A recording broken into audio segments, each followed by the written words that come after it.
Assalamualaikum warahmatullahi wabarakatuh. Perkenalkan, nama saya Joko Supriyanto dan rekan saya Muhammad Aris Munandar. Kami tergabung di grup 2 dalam tugas mata kuliah Pengantar Teknik Industri Universitas Teknologi Nusantara dengan dosen pengampu Bapak Agung Tri Putranto. Di sini kami akan membawakan materi tentang pengawasan dan perencanaan operasi. Selanjutnya, rekan saya Aris akan menjelaskan materinya dari awal sampai pertengahan. Lalu, saya akan melanjutkan dari pertengahan sampai akhir ya. Oke, Mas Aris, langsung saja kita presentasikan materinya. Pengawasan dan perencanaan operasi. Pengawasan dan perencanaan operasi merupakan elemen kunci dalam memastikan kelancaran dan efisiensi operasional dalam lingkungan manufaktur. Pengawasan operasi melibatkan pemantauan langsung terhadap proses produksi dan kinerja mesin, serta identifikasi dan penyelesaian masalah yang muncul secara real time untuk meminimalkan gangguan produksi. Sementara itu, perencanaan operasi mencangkup penyusunan strategi produksi jangka panjang dan pendek, pengelolaan inventaris, serta penjadwalan produksi yang optimal untuk memenuhi permintaan pasar dengan efisien. Gabungan antara pengawasan dan perencanaan operasi membantu menciptakan lingkungan kerja yang efisien, adaptif, dan responsif terhadap perubahan kondisi produksi dan permintaan pasar. Sistem produksi. Definisi sistem produksi adalah suatu aktivitas untuk mengelola atau mengatur menggunakan sumber daya resources yang ada dalam proses penciptaan barang-barang dan jasa-jasa yang bermanfaat dengan melakukan optimasi terhadap tujuan perusahaan, bahan-bahan pembantu, tenaga kerja, dan mesin-mesin serta alat-alat pelengkap yang dipergunakan. Gambar di bawah ini menunjukkan operasi sebagai suatu sistem produksi. Contoh, bahan, tenaga kerja, mesin, fasilitas, informasi, dan lain-lain. Dilanjutkan dengan proses transformasi atau perubahan. Lanjut produksi, produk, dan jasa. Selanjutnya, informasi umpan balik, hasil untuk pengawasan proses. Jadi kembali lagi, ramalan. Kegiatan ramalan merupakan suatu fungsi bisnis untuk memperkirakan penjualan dan penggunaan produk sehingga produk-produk tersebut dapat dibuat dalam jumlah yang tepat. Peramalan adalah perkiraan atau estimasi tingkat permintaan suatu produk untuk periode yang akan datang. Secara garis besar terdapat 3 macam pengaruh yang dapat mengakibatkan fluktuasi penjualan, yaitu A. Pengaruh tren jangka panjang menunjukkan perkembangan perusahaan dalam penjualan. Perkembangan tersebut bisa positif maupun negatif. B. Musiman merupakan permintaan tertentu yang terjadi setiap periode tertentu. Pengaruh musim akan menyebabkan adanya fluktuasi penjualan yang tertentu dalam suatu tahun dan membentuk pola penjualan musiman. C. Pengaruh Keynes disebut juga pengaruh konjuktur. Pengaruh ini merupakan gejala fluktuasi perekonomian jangka panjang. Pengaruh ini mungkin yang paling sulit ditentukan bila rentangan waktu tidak diketahui atau akibat siklus tidak dapat ditentukan. Regresi linier. Regresi linier merupakan prosedur statistikal yang paling banyak digunakan sebagai metode beramal karena relatif lebih mudah dipahami dan hasil peramalan dengan metode ini lebih akurat dalam berbagai situasi. Dalam metode regresi linear, pola hubungan antara suatu variabel yang mempengaruhi dapat dinyatakan dengan suatu garis lurus. Persamaan regresi linear dapat dinyatakan sebagai berikut. Y sama dengan A ditambah BX. A sama dengan sigma Y dikurang B sigma X per N. B sama dengan N sigma Y sigma X Y dikurang sigma X sigma Y per N sigma X kuadrat dikurang buka kurung sigma X tutup kurung kuadrat, dengan Y adalah besaran nilai yang diramal, A nilai tren pada periode dasar, B tingkat perkembangan nilai yang diramal, X unit tahun yang dihitung dari periode dasar. Metode rata-rata bergerak tunggal merupakan metode yang mudah penghitungannya. Tujuan utama dari penggunaan metode rata-rata bergerak adalah untuk menghilangkan atau mengurangi acakan randomness dalam deret waktu. Metode rasio rata-rata bergerak mula memisahkan unsur tren siklus dari data dengan menghitung rata-rata bergerak yang jumlah unsurnya sama dengan panjang musiman. Rumus yang digunakan yaitu dengan F buka kurung T ditambah I tutup kurung sama dengan peramalan pada periode T ditambah 1. XI sama dengan nilai aktual, T sama dengan periode rata-rata bergerak. Contohnya, terdapat di dalam tabel ada 12 bulan dan setiap bulan memiliki data. Selanjutnya, mari kita coba hitung untuk rata-rata bergerak setiap 3 bulan. Untuk menghitung bergeraknya setiap 3 bulan, maka kita tentukan dulu nilai rata-rata yang terakhir, yaitu contoh nilai rata-rata 4 bulan 4 yaitu 372. 372 dapat diambil dari nilai 1 sampai 3. Selanjutnya, nilai rata-rata 366 yaitu nilai bulan 5 yaitu bisa diambil dari bulan 2 sampai 4 dan selanjutnya. Terus untuk menghitung rata-rata bergerak 5 bulan yaitu sama seperti rata-rata bergerak 3 bulan, cuman bedanya cuman jangka waktu bulannya yang agak lama. Jadi misalkan kan ini yang sudah tersedia yaitu bulan ke-6 sudah memiliki nilai yaitu 381,8. Untuk mendapatkan nilai rata-rata ini yaitu kita hitung dari nilai 1 sampai 5. Selanjutnya untuk nilai bulan 7 392,6. Mari kita hitung dari bulan 2 sampai 6 dan seterusnya sampai bulan terakhir. Pemulusan eksponensial tunggal. Metode pemulusan pertama kali dikembangkan oleh para ahli penelitian operasional pada akhir tahun 1950. Sejak tahun 1960-an, konsep pemulusan eksponensial telah tumbuh menjadi metode praktis dengan penggunaannya yang luas, terutama dalam peramalan persediaan. Metode eksponensial ada 2 tujuan. Pertama, untuk memperkenalkan metode ini secara luas kepada para akademisi dan para praktisi secara meluas, dan kedua, untuk menunjukkan kebaikan dari metode ini secara teoritis. Perencanaan operasi digunakan untuk mengetahui jumlah barang yang harus diproduksi dengan didasarkan pada hasil peramalan dan persediaan yang ada.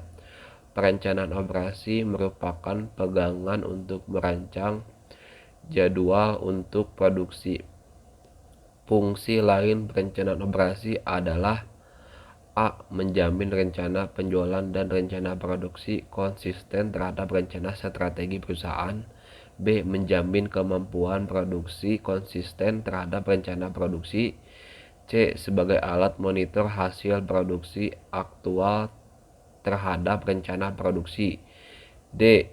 Mengatur persediaan produk untuk mencapai target produksi dan rencana produksi. E. Mengarahkan, menyusun, dan melaksanakan jadwal induk produksi. Untuk melakukan perencanaan produksi dapat dilakukan dengan beberapa strategi sebagai berikut. A. Dengan mengendalikan persediaan. Pengadaan persediaan dapat dilakukan pada saat kapasitas produksi di bawah permintaan demand dan digunakan pada saat berada di atas kapasitas produksi. B.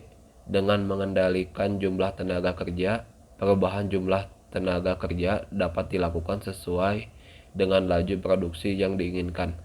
C. Mengendalikan subkontrak untuk menaikkan kapasitas perusahaan pada saat perusahaan dalam keadaan sibuk, maka perusahaan dapat melakukan subkontrak yang bersifat jangka pendek. D. Mempengaruhi permintaan.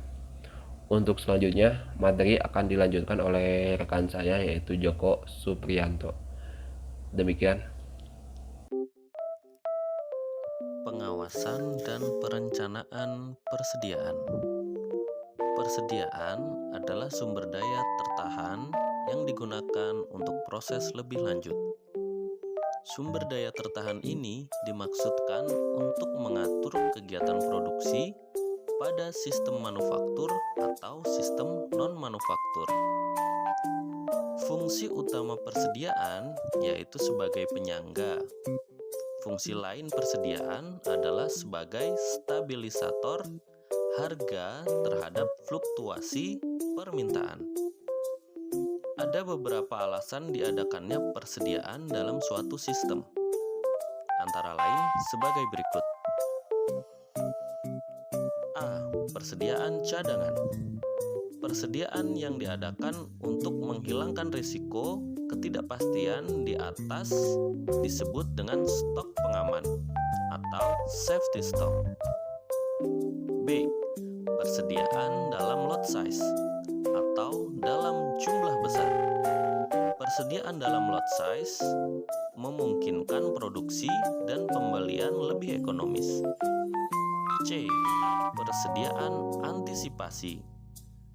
Perusahaan perlu melakukan antisipasi terhadap ketersediaan bahan dan perubahan harga yang diakibatkan oleh penurunan persediaan dan kenaikan permintaan.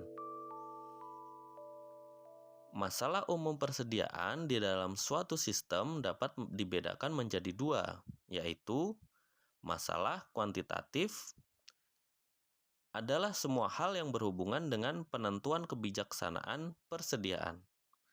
Yang kedua adalah masalah kualitatif. Adalah semua hal yang berhubungan dengan sistem pengoperasian persediaan. Komponen biaya dalam menentukan persediaan. Unsur-unsur biaya yang terdapat dalam persediaan dapat digolongkan sebagai berikut. A. Biaya pembelian. Biaya pembelian adalah biaya yang dikeluarkan untuk membeli barang persediaan secara individu. B. Biaya pengadaan. Biaya pengadaan dibedakan atas dua jenis, yaitu pemesanan atau ordering cost dan biaya persiapan setup cost. Disebut biaya pemesanan jika barang yang diperlukan diperoleh dari pihak luar atau supplier. Sedangkan biaya persiapan adalah biaya yang dipergunakan untuk mempersiapkan produk atau suatu barang. C. Biaya penyimpanan. Biaya simpan adalah biaya yang berkaitan dengan penyimpanan suatu barang dalam persediaan untuk satu periode waktu tertentu. D. Biaya kehabisan stok. Biaya ini dapat timbul sebagai akibat terjadinya persediaan yang lebih kecil dari jumlah yang diperlukan. Keadaan demikian mengakibatkan proses produksi terganggu.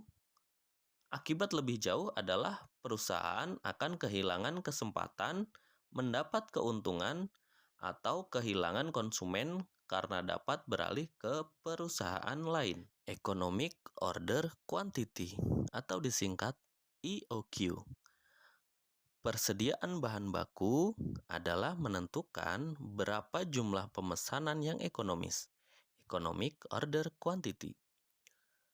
Untuk menentukan jumlah pemesanan yang ekonomis, perusahaan hendaknya dapat meminimalisasi biaya pemesanan atau ordering cost dan biaya penyimpanan atau holding cost. F. Harris sekitar tahun 1915 mengembangkan sebuah formula yang dikenal sebagai formula Wilson. Formula ini kemudian dikembangkan menjadi formula untuk model persediaan.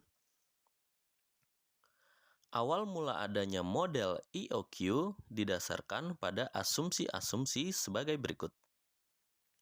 A. Tingkat permintaan adalah konstan, berulang-ulang dan diketahui. Seperti misalnya, adalah suatu permintaan diketahui 200 unit per harinya tanpa adanya variasi. Permintaan tersebut diasumsikan berlanjut hingga masa yang belum ditentukan. B. Tenggang waktu pesanan. Sejak pesanan ditempatkan sampai pengiriman pesanan selalu merupakan jumlah yang tetap. C. Dengan permintaan dan tenggang waktu yang tetap, maka dapat ditentukan kapan untuk memesan bahan dan menghindari kekurangan stok. D. Bahan dipesan atau diproduksi dalam suatu partai dan seluruh partai ditempatkan ke dalam persediaan dalam satu waktu. Economic Production Quantity atau disingkat EPQ. Economic Production Quantity adalah pengembangan model persediaan di mana pengadaan bahan baku berupa komponen tertentu diproduksi secara massal dan dipakai sendiri sebagai subkomponen suatu produk jadi oleh perusahaan. Karena tingkat produksi atau P bersifat tetap dan konstan, maka model EPQ juga disebut model dengan jumlah produksi tetap. Tujuan dari model EPQ adalah menentukan berapa jumlah bahan baku yang harus diproduksi sehingga meminimalisasi biaya persediaan yang terdiri dari biaya setup produksi dan biaya penyimpanan. Model matematis persamaan EPQ ini dapat dikembangkan melalui gambar di samping ini ya. Dalam model ini, jumlah produksi setiap subsiklus tetap harus memenuhi kebutuhan selama TO, atau dinotasikan sebagai Q sama dengan D dikali TO. Pada masa TP adalah produksi pada tingkat P bersamaan dengan penggunaan untuk membuat produksi jadi. Persediaan mencapai puncaknya pada masa TP adalah TP dalam kurung P min D. Rata-rata persediaan akan sama dengan TP dalam kurung P min D dibagi 2. Kuantitas material yang diproduksi adalah sebesar Q sama dengan TP dikali P. Dengan demikian, TP sama dengan Q per P. Dengan mensubstitusikan TP. Adapun manfaat dari pengawasan produksi adalah 1. Memastikan kelancaran semua aliran proses produksi. 2. Memastikan penghematan biaya produksi sehingga dapat meningkatkan laba. 3. Perusahaan mengendalikan sumber daya, mempertahankan standar kualitas melalui siklus hidup produksi. Pengawasan produksi tidak sama di semua organisasi atau perusahaan. Pengawasan produksi tergantung pada faktor-faktor berikut ini. 1. Sifat produksi yang berorientasi pekerjaan atau berorientasi layanan. 2. Sifat operasi. 3. Ukuran operasi.